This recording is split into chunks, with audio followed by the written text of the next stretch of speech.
Hello दोस्तों, welcome to sleepy classes. दोस्तों, dark से रिलेटेड काफ़ी टर्म्स आपने साइंस एंड टेक के अंदर देखी होंगी, यूपीएससी के लिए इंपॉर्टेंट है, तो सभी को हम आज एक एक करके डिस्कस कर लेंगे। ठीक है, तो जैसे डार्क डीएनए क्या है, dark energy, dark matter, dark pattern, dark fibre, dark web, तो ये सारी चीज़ें जो हैं तो इनके बारे में देखेंगे। चलो पहले स्टार्ट करते हैं डार्क डीएनए। देखो, हमने ये पढ़ा है कि ये अगर डीएनए का कोई पोर्शन है ना, तो मैं ये कहता हूँ कि लेट्स से कि इतना पोर्शन जो है डीएनए का, अब देखो यहाँ पे क्या है, कोड है ATTCG, इस तरह से कोड लगे हुए हैं। ठीक है, सो अगर मैं बोलता हूँ कि इतना पोर्शन जो है ये आई कलर के लिए है, ठीक है,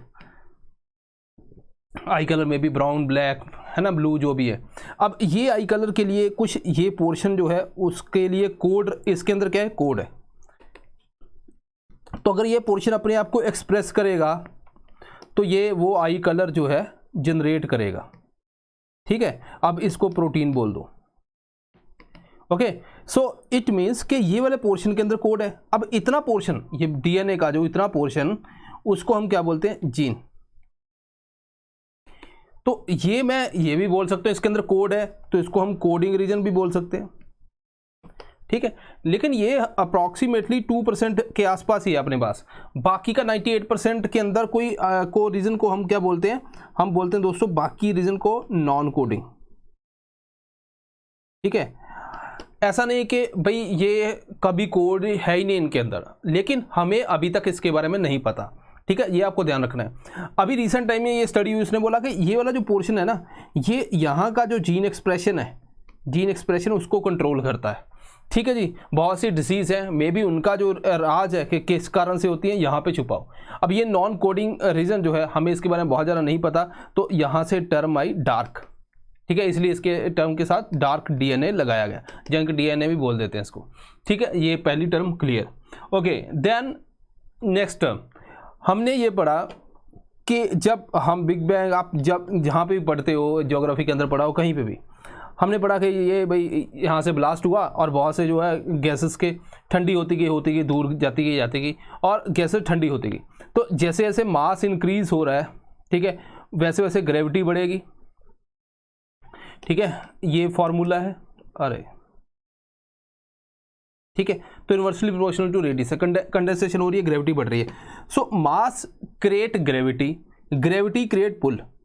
ठीक है, तो पुल इंक्रीज होना चाहिए। तो मतलब ये कि अगर कोई चीज़ें ठंडी हो रही हैं तो ये आपस में क्या करनी चाहिए, अट्रैक्ट। तो यहाँ पे अट्रैक्शन होनी चाहिए। लेकिन जब हम यूनिवर्स को देखते हैं, अभी भी क्या हो रहा है, एक्सपेंशन। तो भाई होनी तो एक्चुअली लॉजिक क्या था, ये फॉर्मूला हमने लगाया ना, तो इसके हिसाब से तो कंट्रैक्शन होनी चाहिए, लेकिन अभी भी एक्सपेंशन हो रही है। क्या कारण है, कोई हिडन एनर्जी है जिसके बारे में हमें नहीं पता। ठीक है, तो उसका नाम रख दिया डार्क एनर्जी, ये आ गया। ठीक है, ओके, सो ये टर्म क्लियर है। यहाँ पे अगर हम देखेंगे तो ये भी क्वेश्चन आ सकता है, डार्क एनर्जी, डार्क मैटर, इनकी परसेंटेज कितनी है। ठीक है, इसके अलावा बाकी जो हमें पता है वो सिर्फ 5% है, जैसे उसके अंदर है। ठीक है, ये वाला अपना क्या बोलते हैं, अभी हमने पढ़ा डार्क डीएनए, तो जो डीएनए हमें पता है वो सिर्फ 2% है, बाकी मेजोरिटी तो हमें पता ही नहीं। तो यहाँ पे भी ऐसा ही है, जो हमें पता है वो 5% है, बाकी तो कुछ पता नहीं। अब डार्क एनर्जी हो गया, अब डार्क मैटर की बात करते हैं। देखो, ये कहते हैं कि जो रोटेशन होती है स्पाइरल गैलेक्सीज की, ठीक है, रोटेशन जो है वो मास के हिसाब से होती है। ठीक है, अगर ज़्यादा मास है उसके हिसाब से वो रोटेशन होती है। एक एग्जांपल लेते हैं। ठीक है, लेट्स से मिल्की वे की रोटेशन 10 की है, तो मैं मान लेता हूँ मास के हिसाब से प्रोपोर्शनल है, तो एग्जैक्ट ही मान लेते हैं, तो इसका मास 10 होगा। अगर 20 की रोटेशन है तो 20 होगा, अगर 40 की रोटेशन है तो 40 होगा। ठीक है, तो मतलब यहाँ से हमें ये समझ आया कि यहाँ प्रोपोर्शनल है। ओके, तो अगर अब जब हमने मिल्की वे की जो रोटेशन देखी तो वो लेट्स से 80 है, तो मास तो यहाँ पे 80 होना चाहिए, है ना, क्योंकि ये लॉजिक तो यही कह रहा है। बट यहाँ पे जब हमने ऑब्जर्व किया तो मास आ रहा है उसका मान लो 60, तो बाकी 20 मिसिंग है। ठीक है, अब इतना रोटेट कर रही है तो उसका मास और ज़्यादा होना चाहिए वहाँ पे, तो हिडन है कुछ, उसको हमने डार्क मैटर बोल दिया। चार्ज नहीं है इसके ऊपर और इसका मास होता है, सो इसीलिए ये ग्रेविटी के साथ ही इंटरेक्ट करता है। ये आपको पॉइंट 2 ध्यान में रखने हैं।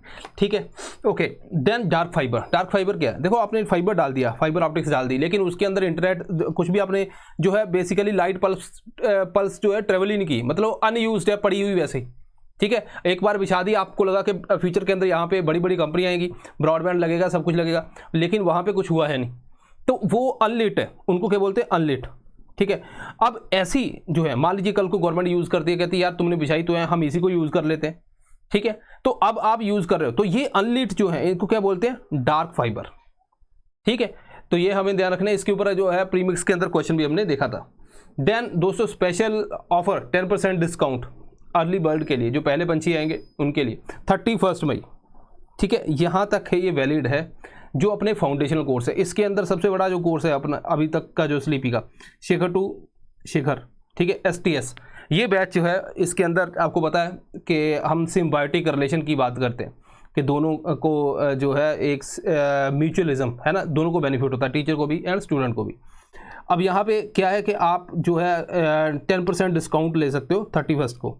अगर मान लो इसके बाद लेना, जब डिस्काउंट हट गया तो आप फिर मेरा कोड भी यूज़ कर सकते हो। ठीक है, तब भी आपको 10% डिस्काउंट मिल जाएगा। ठीक है जी, ओके, साइंस सर करके कोड है, तो इसको आप यूज़ कर सकते हैं। डार्क पैटर्न ये क्या है, देखो ये आपने बहुत ज़्यादा ऑब्जर्व किया होगा। आप कोई सोशल मीडिया के ऊपर कुछ भी, आप अमेजोन से लेके बहुत सी साइट आप खोलते हो, वहाँ पे क्या आता है 60 मिनट 59 मिनट, है ना, टाइमर उल्टा चलने लगता है कि अभी ले ले भाई, ये निकल चला है ना, ये, या फिर वो बोलता है कि लास्ट पीस बस यही है तेरे लिए, अभी कर ले, है ना, तो आप कहते हो कि नहीं नहीं यार अभी करना पड़ेगा, ये तो निकल चला हाथ से। ठीक है, ये सारी चीज़ें जो हैं, ये सारी क्या है, डार्क पैटर्न, बेसिकली डिसेप्टिव चीज़ें हैं कि आप, या आपने साइट जैसे अपना बहुत से प्लेटफॉर्म है, आपने उसको कर दिया, पैसे वगैरह दे दिए पर मंथ या पर ईयर, जो भी करना था आपने कर दिया, उसके बाद आप जो है वो उसको कैंसिल करना चाहते हैं, है ना, आपने पैसा भर दिया नेटफ्लिक्स से लेके बाकियों पे, तो मे भी ऐसा उनका डिज़ाइन हो कि जब एंट्री कर ली तब तो बस आपका हाथ लगे तो हो गया काम, लेकिन जब एग्जिट करना है, आपको कैंसिल करना है, उसका वो आपको मिल ही नहीं रहा, सेटिंग नहीं मिल रही, कहाँ पे है। ठीक है, तो ये चीज़ें होती है, ये सब कुछ क्या है, डार्क पैटर्न है। ठीक है, ओके, देन डार्क वेब है। देखो डार्क वेब के बारे में बात करें, देखो एक तो है सरफेस वेब। सरफेस वेब यहाँ पे भी जो है कि जैसे आपका जो नॉर्मली ब्राउज़र आप क्रोम से, इंटरनेट एक्सप्लोरर से, फायरफॉक्स वगैरह, इनसे जो भी एक्सेस कर रहे हो, है ना, नॉर्मल वेबसाइट की कलेक्शन आप एक्सेस करते हो, यहाँ पे .com वगैरह .org, ये सारी चीज़ें लगी होती हैं। तो ये है सरफेस। सरफेस के अंदर क्या है, सिंपल है, कोई कुछ भी नहीं है, हिडन नहीं है, तो ये, लेकिन ये भी सिर्फ 4-5% ही है। तो जैसे अपना डार्क DNA भी बहुत ही, अपना जो नॉर्मल DNA वो बहुत कम था। ठीक है, सिमिलरली यहाँ पे भी जो नॉर्मल है वो बहुत कम है, जो ऑब्जर्वेबल मैटर है वो भी बहुत कम है, तो मतलब हमारे पास तो सब कुछ ही कम है ना। देन उसके बाद आता है डीप। डीप के अंदर सारा खेल है, ये 90% से ज़्यादा वेबसाइट्स जो हैं इस एरिया के अंदर आती है। यहाँ पे क्या है कि पासवर्ड प्रोटेक्टेड रहती हैं, आपको वो स्पेशल पासवर्ड वगैरह, आप फाइनेंशियल अकाउंट, बैंकिंग अकाउंट, ये सारी इसके अंदर एग्जाम्पल कुछ आ सकती हैं, तो ये इसमें मिलती है। इसी का पार्ट एक है डार्क वेब। ठीक है, इसी का पार्ट डीप वेब का ही पार्ट है। यहाँ पे क्या है कि आपको स्पेशल ब्राउज़र चाहिए, जैसे टॉर है, टॉर आपको चाहिए तभी आप इन साइट को एक्सेस कर सकते हो। ठीक है, तो यहाँ पे लीगल काम, इलीगल काम कुछ भी हो सकता है, और मोस्ट ऑफ दी जो आपको जैसे मालवेयर वगैरह, ये वो सारे डार्क वेब के ऊपर ही काम करते हैं। तो ये है दोस्तों इसके अंदर जो भी टर्म्स थी जो मुझे लगा कि इंपॉर्टेंट है। और भी कोई डार्क अगर टर्म है तो आप कमेंट बॉक्स के अंदर ज़रूर बताना, मैं कोशिश करूँगा उसके ऊपर भी बात की जाए। सो दिस इज़ ऑल, मिलते हैं next time. Thank you very much.